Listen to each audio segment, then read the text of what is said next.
Students, welcome to my YouTube channel Grammar Genius. Students, now I am going to tell you where is present indefinite tense used. These are the very important facts to learn. So, first fact, to express habitual action. Habitual action क्या होते हैं? जो हमारी habit होती है, habit से related होते हैं, वो हैबिचुअल एक्शन होते हैं। जैसे कि I take medicine on time, मैं दवाई समय पर लेता हूँ। John always remains calm, John हमेशा शांत रहता है। My grand mother gives us useful advice, मेरी जो ग्रैंड मदर है वो यूज़फुल एडवाइस हमें देती है। तो ये हैबिचुअल एक्शंस होते हैं। जो हैबिचुअल एक्शंस होते हैं ये तीनों हैबिचुअल एक्शन के एग्जांपल्स हैं। और हैबिचुअल जो एक्शन होते हैं वो हमेशा जनरली 99% प्रेजेंट इंडेफिनिट टेंस में यूज़ किए जाते हैं। सेकंड है to express a universal advice. Universal advice क्या होती है? जो यूनिवर्सल ट्रूथ होते हैं वही यूनिवर्सल एडवाइस होती है। जैसे कि जो फैक्ट होते हैं, सत्य रहने वाली बात होती है। The sun sets in the west, सूरज पूरब में, पश्चिम में अस्त होता है। सूरज पश्चिम में अस्त होता है। Water boils at 100 degree Celsius, जो वाटर होता है वो 100 डिग्री सेल्सियस पर बॉईल हो जाता है, गर्म हो जाता है। The earth goes round the sun, पृथ्वी सूर्य के चारों ओर घूमती है। तो इस तरीके से ये यूनिवर्सल एडवाइस कह लीजिएगा या यूनिवर्सल ट्रूथ कह लीजिएगा। प्रेजेंट इंडेफिनिट में क्या होता है? जो हम इनको कन्वर्ट करते हैं हिंदी, जब इनकी साउंड प्रोड्यूस करते हैं तो इनमें सब में ताहे तीहे की आवाज़ फाइंड करते हैं हम लोग। अब थर्ड है टू एक्सप्रेस ए सिचुएशन और a fact that is permanent. जो परमानेंट सिचुएशन होती है या परमानेंट फैक्ट होते हैं, जैसे कि the elephant does not fly, elephant does not fly, elephant नहीं उड़ते हैं। Berlin is the capital city of Germany, तो बर्लिन क्या है? वो जर्मनी की कैपिटल है। तो ये क्या है? सब ये परमानेंट फैक्ट हैं। तो जो चीज़ परमानेंट फैक्ट होती है उनको हम परमानेंट फैक्ट कहते हैं। To express an action which must happen in the near future. Students, ये जो पॉइंट है ये बहुत ज़बरदस्त वाला पॉइंट है, इसको ध्यान रखना है। और ये समझ में नहीं आता, ये बच्चे इनमें कंफ्यूज रहते हैं हमेशा।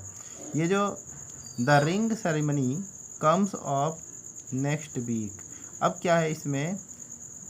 देखने में तो आपको ये प्रेजेंट इंडेफिनिट है, लेकिन ये फ्यूचर टेंस को शो कर रहा है। फ्यूचर टेंस को कैसे शो कर रहा है? इसकी हम अगर आवाज़ शो करना चाहें तो इसकी आवाज़ जो प्रोड्यूस होगी तो वो हिंदी में ये आवाज़ प्रोड्यूस होगी कि जो रिंग सेरेमनी है वो नेक्स्ट वीक को आएगी।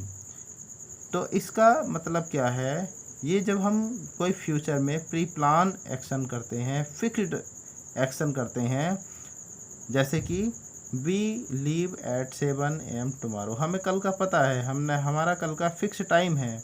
क्या फिक्स टाइम है? कि कल टुमारो हम जो हैं वो 7 बजे चले जाएंगे, 7 बजे स्टार्ट हो जाएंगे।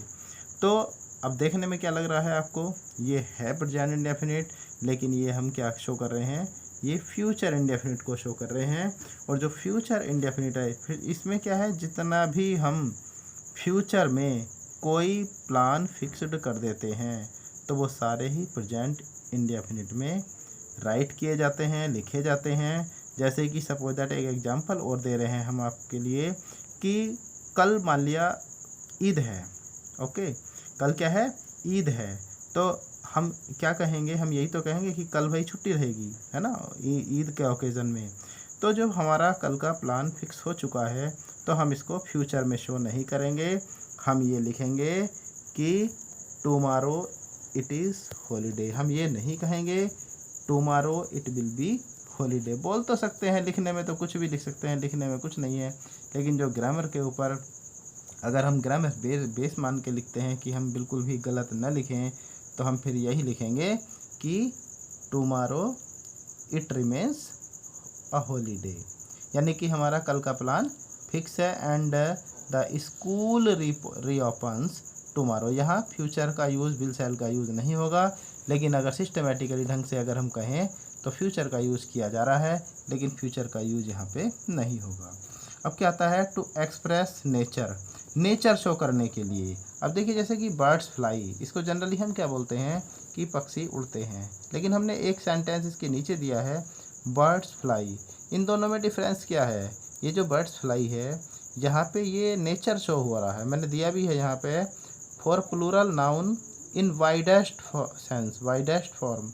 यहाँ पे प्लूरल नाउन है, जब हम इसको वाइडेस्ट सेंस में यूज़ करते हैं तो इसके दा को हटा दिया जाता है और फिर ये क्या है, ये नेचर शो करने लगता है। वैसे दोनों सेंटेंस एक ही हैं, इसमें कोई ऐसा बड़ा डिफरेंस नहीं है, लेकिन अगर हम हिंदी के टोटली हिंदी शुद्ध के ऊपर चलते हैं, प्योर हिंदी के ऊपर चलते हैं, तो ऊपर वाले की हिंदी है पक्षी उड़ते हैं और नीचे वाले की हिंदी पक्षी उड़ा करते हैं। यहाँ पे जो बर्ड्स हैं इनका नेचर शो किया जा रहा है, वाइडेस्ट सेंस में है सारे, यानी कि कुछ लोग इसको ये भी कह सकते हैं कि भाई जो बर्ड्स हैं यहाँ पे ये कलेक्टिव नाउन है ना। तो जब कलेक्टिव नाउन क्या शो करता है, नेचर शो करता है, तो उससे कलेक्टिव नाउन से पहले जो प्लूरल होते हैं उससे हम पहले दा का यूज़ हटा देते हैं, तो वो अपना आप को नेचर शो करने लगता है।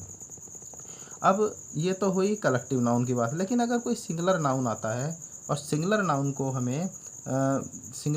हमें हैबिट शो, नेचर शो में अगर हम शो करना चाहें तो कैसे शो करेंगे, तो उसके लिए एक वर्ड आता है यूज्ड टू।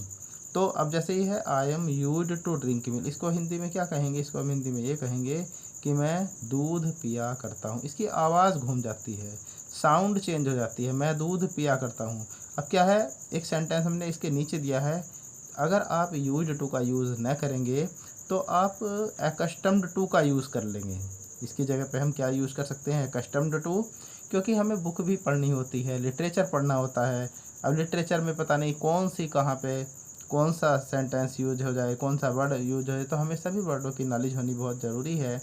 तो यहाँ पे हम यूज्ड टू के प्लेस पर क्या लिख सकते हैं, एकस्टम्ड टू का यूज़ कर सकते हैं। और अगर हम एकस्टम्ड टू का यूज़ न करेंगे तब हम अगर हम एकस्टम्ड टू का यूज़ नहीं करना चाहते हैं तो हम ये भी यूज कर सकते हैं expression I am in habit of drinking milk, है ना। इसकी हिंदी भी यही है, मैं दूध पिया करता हूँ, I have a habit of drinking milk. ये सब इंग्लिश लिखने के पैटर्न है। अब now I want to tell you the emphatic use of present indefinite tense. Emphatic use शायद आपने, मैं तो नहीं जानता कि आपने इस पर कभी कंसीडर किया होगा या नहीं किया होगा, लेकिन एम्फेटिक यूज़ जब किया जाता है, ये इसका फॉर्मेट अलग होता है। सब्जेक्ट के साथ में हम डू या डज का यूज़ ज़रूर करेंगे। और B1 आप सोच रहे होंगे कि भाई ये क्या चीज़ है। अब जैसे हमने एम्फेटिक यूज़ दे दिया है I do go to school, इसको हम बोलना, इसकी हिंदी क्या आएगी जनरली, इसकी हिंदी में हम इसको ये कहेंगे कि मैं स्कूल जाता तो हूँ। क्या बोलेंगे इसको, मैं स्कूल जाता तो हूँ। इट मीन्स टू से मैं अवश्य स्कूल जाता हूँ। जैसे इसी सेंस में दूसरा सेंटेंस है I do go to gym but only on Sundays, मैं जिम जाता तो हूँ लेकिन संडे में एक बार तो जाता तो हूँ, but only on Sundays. She does drink but not in public, वो पीती तो है लेकिन पब्लिक के सामने नहीं। तो ये स्टूडेंट्स, ये एम्फेटिक कहीं कहीं आपने सेंटेंस में भी देखा होगा, बहुत जगह यूज़ किया जाता है कि डू डज के साथ में वर्ब की फर्स्ट फॉर्म का यूज़ किया जाएगा। बच्चे कंफ्यूज में हो जाते हैं कि भाई ये टेंस है तो है कौन सा, ये कैसा है ना। तो इसको हम emphatic use of present indefinite tense का बोलते हैं। तो I hope you will like my channel and I hope you will subscribe my channel. Okay students, now we will start present continuous tense for the next video. Okay students.